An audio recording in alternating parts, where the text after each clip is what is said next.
할렐루야. 오늘도 주님의 은혜가 여러분의 삶 속에 늘 함께 하시기를 축원합니다. 우리가 지난 시간에 악한 사자, 충성된 사신에 대해서 살펴봤습니다.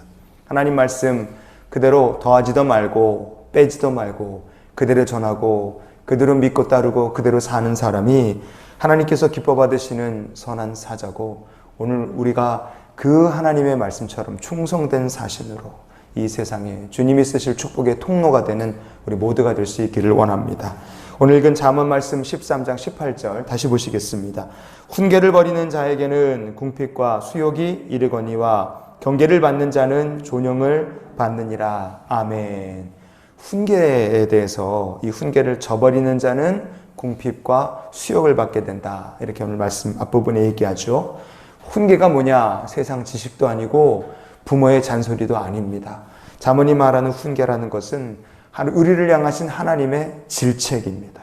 왜? 우리가 믿음으로 살지 못할 때, 우리가 하나님 기뻐하시는 인생을 살지 못할 때, 하나님 너무 안타까워서 사랑하는 자녀 택하신 백성이기 때문에 기회를 주시는 거예요. 때로는 그것이 훈계로, 질책으로 우리의 발걸음을 막기도 하시고 우리의 계획을 꺾기도 하시고 우리가 세웠던 모든 꿈들이 한순간에 공든탑이 무너지는 것처럼 그렇게 때론 우리의 길을 다 하나님께서 돌리시기도 하십니다. 그러나 그 가운데 원망하거나 그 가운데 하나님 앞에서 막 불평불만하는 사람이 아니라 무릎을 꿇고 나를 향하신 하나님의 질책에 이유를 묻고 그 하나님의 뜻을 이해하는 자는 반드시 복을 받게 될 줄 믿습니다.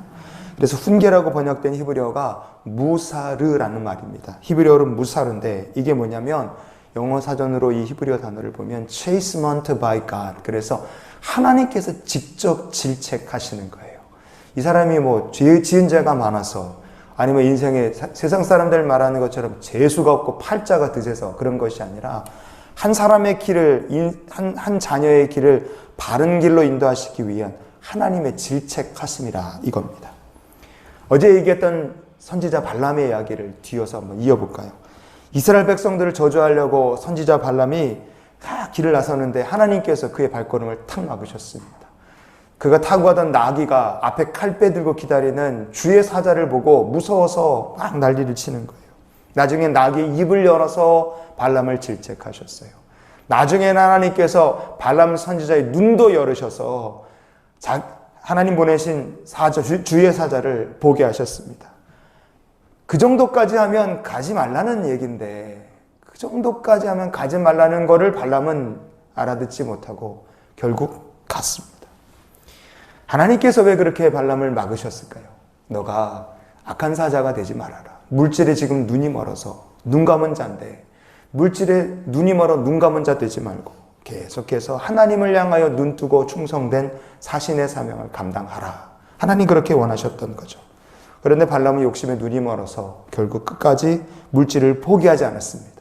결국에 가서 이 발람의 이야기는 어떻게 끝납니까? 하나님의 질책을 무시한 결과 그의 삶에 기다리고 있는 것은 궁핍과 수욕이었어요. 성경을 봐도 어디를 봐도 모압의 왕 발락이 발람 선지자한테 약속했던 큰 재물을 줬느냐? 발람 선지자가 돈 받았다는 얘기가 없습니다. 그러니까 뭐겠어요? 저주 못하고 저주가 안 되고 3번 축복, 이스라엘 백성도 오히려 축복하고 가니까 모압의 왕 발락은 열받아서 약속을 지키지 않았습니다. 그러니 발람은 인생이 속은 거죠. 여호수아 13장 22절 말씀에 보면 이스라엘 자손이 그들을 살육하는 중에 볼의 아들 점술과 발람도 칼날로 죽였더라. 아멘. 점술과 발람 그랬어요. 하나님의 선지자가 아니라 발람은 마지막에 죽을 때 점술가로 죽었습니다. 이보다 더 큰 수욕이 어디 있겠어요? 망신도 이거보다 더 큰 망신이 없을 겁니다. 결국 발람이 하나님의 훈계, 말씀의 질책을 무시한 결과 그에게는 궁핍과 수욕이 함께 오더라 이거예요. 대가가 너무 혹독했습니다. 여러분, 우리가 훈계를 저버리는 자의 삶이 어떤 것인가, 성경에 좋은 표현이 있어요. 시편 50편 17절을 찾아보시겠습니다. 내가 교훈을 미워하고 내 말을 내 뒤로 던지며. 아멘. 어떤 사람이 악한 사람일까요? 어떤 사람이 훈계를 저버리는 사람이겠습니까? 이 말씀처럼 하나님의 교훈을 미워하고 하나님의 질책, 말씀이 있어도 이건 뭐야? 그리고 쓰레기 버리듯이 뒤로 후딱 집어던지고 사는 사람이에요.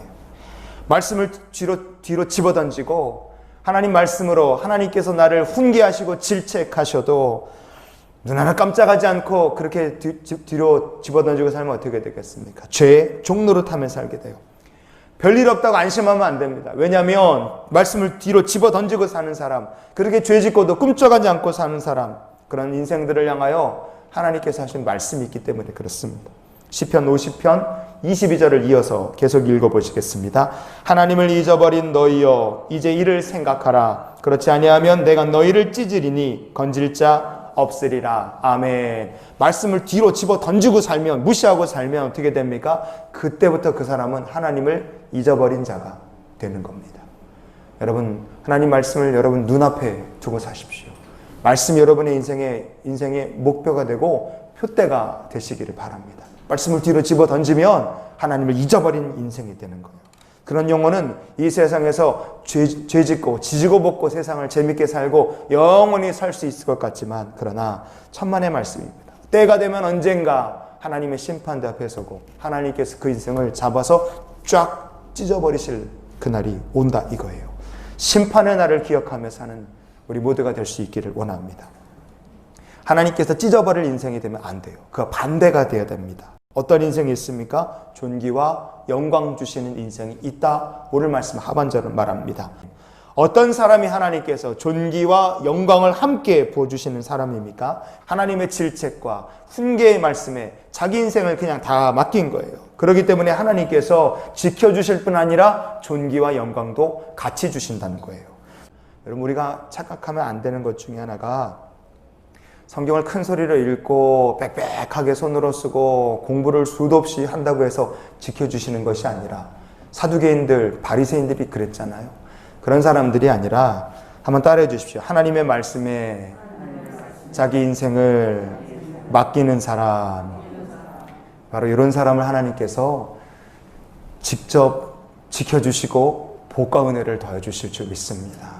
우리가 하나님의 말씀에 자기 인생을 맡기려면 무엇이 필요합니까? 일단은 말씀을 들어야 되고, 들은 말씀이 믿어져야 되고, 듣고 믿은 말씀이 우리의 마음속에 이해가 되고, 이해한 그 말씀대로 따라서 살아야 될 줄 믿습니다. 에베소서 5장 17절 말씀에 보면, 그러므로 어리석은 자가 되지 말고 오직 주의 뜻이 무엇인가 이해하라 그랬어요. 여러분, 믿는 데서 그치면 안 됩니다. 더 나아가서 뭐 해야 됩니까? 나를 향하신 하나님의 뜻과 섭리를 이해하고 제자로 부르신 그 부르심의 목적에 대해서 이해하고 말씀에 순종하며 인생을 맡기고 나가는 삶까지 가야 된다 이거예요. 골로새서 2장 2절을 마지막으로 같이 찾아보시겠습니다. 이는 그들로 마음의 위안을 받고 사랑 안에서 연합하여 확실한 이해의 모든 풍성함과 하나님의 비밀인 그리스도를 깨닫게 하려 함이니. 아멘. 연필이 쓰시면 확실한 이해, 거기에 동그라미를 한번 쳐보시죠. 확실한 이해입니다. 우리가 하나님의 말씀을 들어야 됩니다. 듣다 보면, 또 성령의 도우심 구하면서 듣다 보면 하나님께서 그 말씀을 믿게 하시고, 그 말씀이 이제 믿어지게 해주시고, 그리고 거기서 머무면 안 되죠. 들은 말씀, 믿은 말씀을 우리가 이해해야 됩니다. 왜 이해가 필요합니까? 그 말씀이 어떤 뜻인지 이해해야 나중에 삶이 어디까지 갈 수 있어요? 그 삶이 하나님의 비밀인 그리스도를 깨닫는 데까지, 우리의 삶의 중심이 그리스도께 초점 맞춰지는 데까지 나갈 수 있습니다. 말씀을 이해하고 여러분을 향하신 하나님의 말씀의 뜻이 과연 무엇인가를 이해하면 자기의 삶을 향하여 내가 어떤 직장을 가졌든 무슨 일을 하든지 내 상황과 환경이 어떻든지 나를 주님의 제자로 부르신 아버지의 뜻이 이해가 되고, 그때부터 내 삶이 그리스도께 초점이 맞춰지는 인생이 된다 이거예요. 그러면 그때부터 하나님께서 그 사람의 인생을 경계 지켜주시고 존귀와 영광을 부어주실 줄 믿습니다. 오늘 아침에 우리가 이렇게 그래서 기도했으면 좋겠어요. 하나님 말씀을 듣게 해주시고 성령께서 도우셔서 믿게 해주시고 이해하게 해주시옵소서. 그래서 저의 삶이 그리스도께 초점 맞춰진 삶이 되게 주시옵소서. 오늘 하루 이런 기도로 사는 우리 모두가 될 수 있기를 주의 이름으로 축원을 드립니다. 기도하시겠습니다.